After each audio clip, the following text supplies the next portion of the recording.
Following sanctions imposed on Russia by the US and other Western nations over its invasion of Ukraine, Moscow has moved away from the US dollars and euros in international trade, opting instead for the Chinese yuan.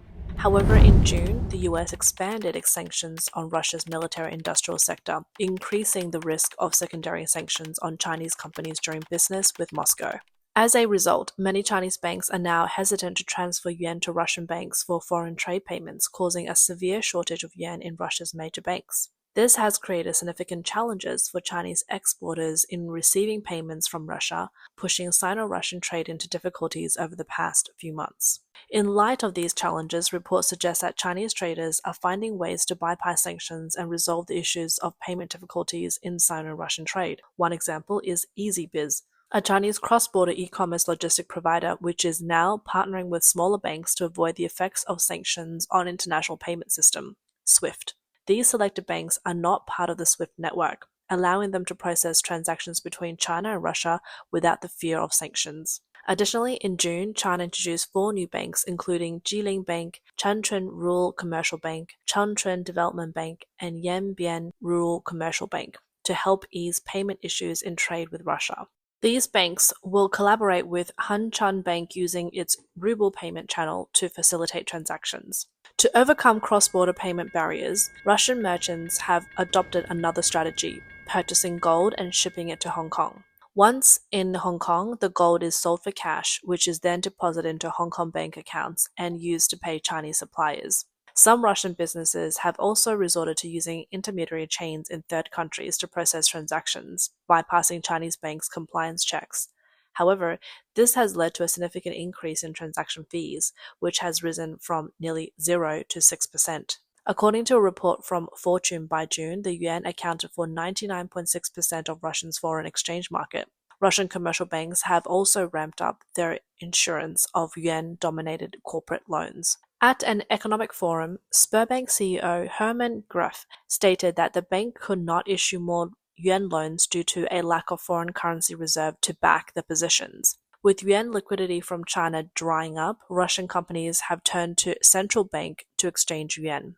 However, the Russian central bank has urged commercial banks to limit yuan-dominated corporate loans. The Russian central bank reported that yuan loans are not simply replacing the roles of the US dollar and euros, but instead have expanded significantly. A central bank survey revealed that a quarter of Russian exporters face difficulties with foreign counterparts, including blocked or rejected payments, even when dealing with countries considered friendly. About half of the exporters said these issues were worse in the second quarter than in the first. Reports show that Sino-Russian trade relations have grown significantly in recent years, with trade volumes steadily increasing. In 2023, bilateral trade between China and Russia reached $240 billion, with Russian imports from China rising nearly 47% to $111 billion. However, the complexity and uncertainty of foreign trade payments have become major challenges for many businesses.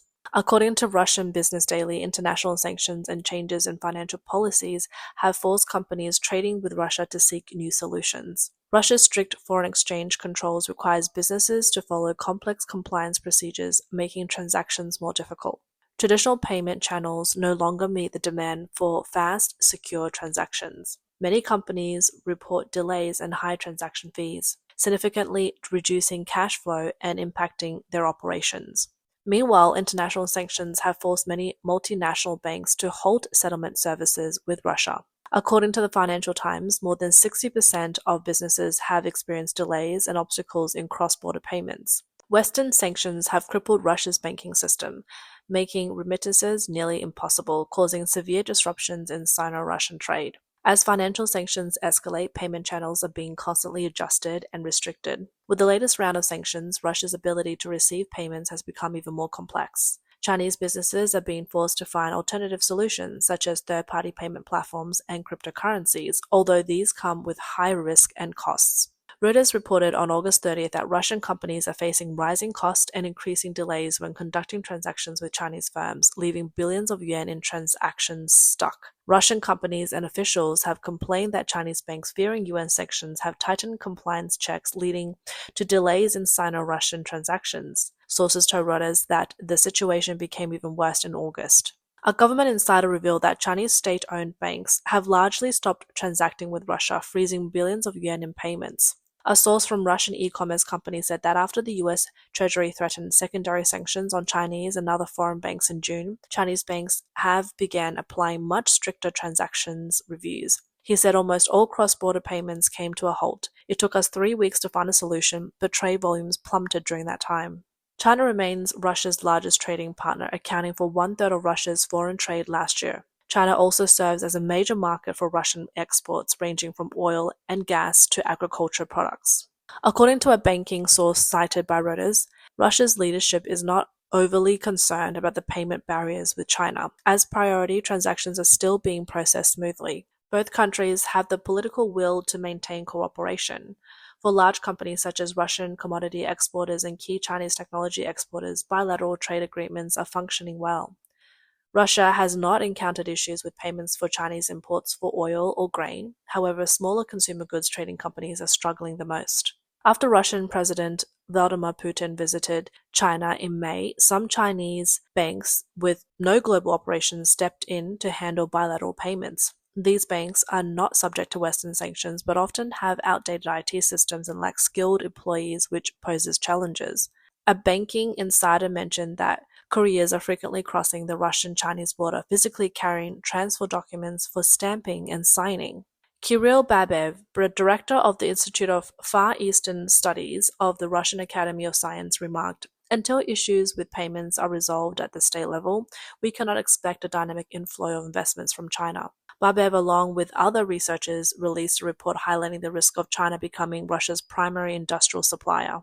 The report pointed out that no other major supplier besides China provides many types of industrial equipment to Russia, meaning that the cross-border payment barriers will increase the risk of facing Russia's industrial sector.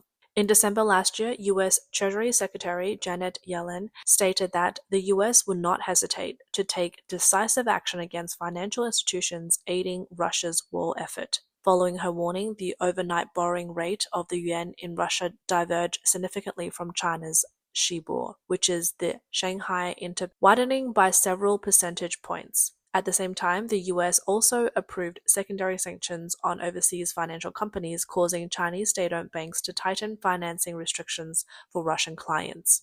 Bloomberg data showed that Sino-Russian trade grew by only 3% in the first 5 months of 2024, compared to nearly 42.5% growth year earlier. Russia's central bank estimates show that the share of trade conducted in friendly currencies such as the ruble and yuan has not increased compared to last year.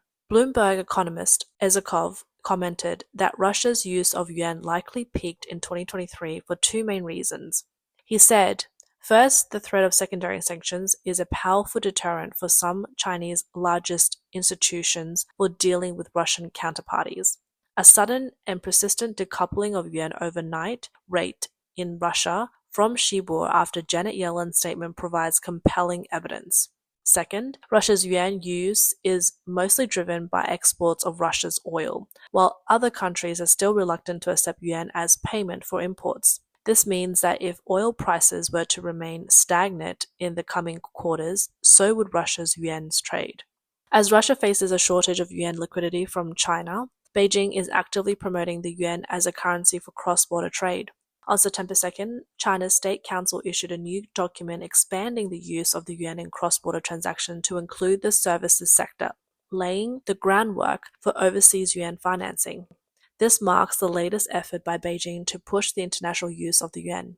Recent data shows that the use of the yuan in international trade has hit record highs. According to a report from the Financial Times, citing data from China's State Administration of Foreign Exchange, in July, 53% of China's cross-border transactions were conducted in yuan, up by 40% compared to the same month in 2021. Additionally, a report from SWIFT, Society of Worldwide Interbank Financial Telecommunications, in August revealed that the yuan's share in global payments reached a historic high of 4.7% in July, a 13.4% increase from the previous month. Despite the apparent rise in the use of yuan in international trade, the Voice of America reports that this does not necessarily reflect an increase in the yuan's overall standing in the global currency system. While the yuan's role as a trade settlement currency has grown, this has not translated into a higher share of international foreign exchange reserves. According to the International Monetary Fund, IMF, the yuan's status as a global reserve currency has actually declined. Recent IMF data shows that the yuan's share in global foreign exchange reserves has fallen to its lowest point in 3 years. In the first quarter of 2023, the yuan accounted for just 2.15% of the world's 12 trillion in reserves, down from a peak of over 2.8% in the first quarter of 2022, and less than half of the Japanese yen, 5.7% share. Although China has long viewed the internationalization of the yuan as a key strategic goal, analysts point out that concerns over financial risks and potential US sanctions similar to those imposed on Russia have led Beijing to adopt a cautious approach. Rather than fully pursuing a de-dollarization strategy, China is focused on developing a cross-border trade settlement system using the yuan. Gregory Chin, a political economy professor at York University in Toronto, told The Voice of America that China's current approach is not aggressive but defensive, aimed at ensuring the country is not fully subject to US policy decisions. Rodrigo Zaidan, a professor of business and finance at the NYU Shanghai, wrote in Georgetown Journal of International Affairs that China's current strategy reduces the potential damage from US sanctions on its economy. He also noted that this approach diverges from previous goals of de-dollarization. In a recent article, Zaidan, author of Global Business Economics, explained that while China once believed it was possible to create a global system to replace the dollar, the country is now primarily focused on promoting the yuan through trade. Analysts believe that the yuan is unlikely to challenge the US dollar in the foreseeable future and won't become a dominant global currency. China is merely seeking to offer an alternative to the dollar.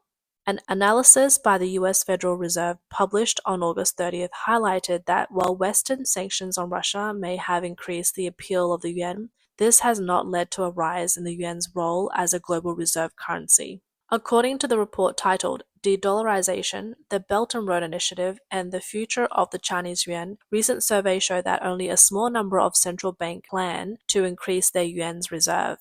The Fed's report pointed out that China's strict currency controls and management of its exchange rate have made it costly and difficult for foreign entities to divest from yuan's assets. In recent years, China has tightened its exchange rate management, signaling that the government prioritizes maintaining currency stability over promoting the yuan's international status. In an email to The Voice of America, Zaidan stated that China's primary concern today is the risk of currency crisis.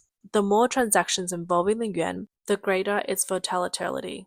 To prevent speculative attacks, China has imposed strict controls on capital outflows, effectively halting efforts to internationalize the yuan. Zaidan argued that although China publicly expresses a desire for de-dollarization, the Chinese central bank is unlikely to fully lift capital controls. The risk of currency fluctuations destabilizing China's economy likely outweighs Beijing's desire to elevate the yuan to a global currency. Zaidan concluded, the People's Bank of China is unlikely to entirely abandon capital controls. Daniel McDowell, an associate professor of political science at Secaucus University, added that while China seeks to reduce its reliance on the US dollar, it is reluctant to implement the sweeping reforms needed to unlock the yuan's full potential. McDowell said that Beijing wants to have the best of both worlds, pursuing yuan internationalization while maintaining strict control over its financial system. However, these two goals are fundamentally contradictory, and Beijing is well aware of this. At the 6th Bund Summit held on September 5th, Huang Qifan, academic advisor to the China Finance 40 Forum and former mayor of Chongqing, emphasized that pushing for yuan internationalization is not about replacing the US dollar but about stabilizing the global supply chain and promoting China's real economy. Huang also pointed out that while the yuan has made progress in international payments and settlements, it still lags behind China's economic standing on the global stage. Much work remains to be done for the yuan's internationalization. Citing SWIFT data, Huang noted that the yuan has become the fourth most used currency for global payments, but its internationalization index stands at just 3.26. In comparison, the indices for the US dollars, euros, and British pounds are 57.68, 22.27, and 7.66 respectively. Commenting on Huang's remarks, Professor Xie Tian of the University of South Carolina, Aiken, said that while China is the world's second largest economy, the yuan's global position doesn't reflect the status. Xie noted that even currencies like the Australian and Canadian dollar hold a higher international standing than the yuan. He attributed this to the yuan's shortcomings, which Huang avoided mentioning, such as its status as a non-convertible currency in a closed system. Xie argued that the yuan cannot play a significant role in the global currency market as long as China continues to tightly control exchange rates. Unless China allows free currency exchange and reduces government interference in monetary policies, the yuan will never become a major global reserve currency, no matter how strong the demand for it might be internationally. Veteran political and economic commentator Wu Jialong echoed this sentiment, pointing out that China's one-party rule, which seeks to control and monitor everything, is incompatible with the free flow of information and transactions that financial markets need. According to Wu, for the yuan to be internationalized, it must first become freely convertible in foreign exchange markets. Without this, efforts to promote yuan internationalizations are bound to be fruitless. Wu further stated that the yuan's current internationalization is limited to trade with countries under US sanctions such as Iran, Russia, and North Korea. While this may form a small system, it is meaningless in terms of true internationalization. He added that the road to putting the yuan on par with the US dollar is still long, as the yuan currently lacks the necessary conditions.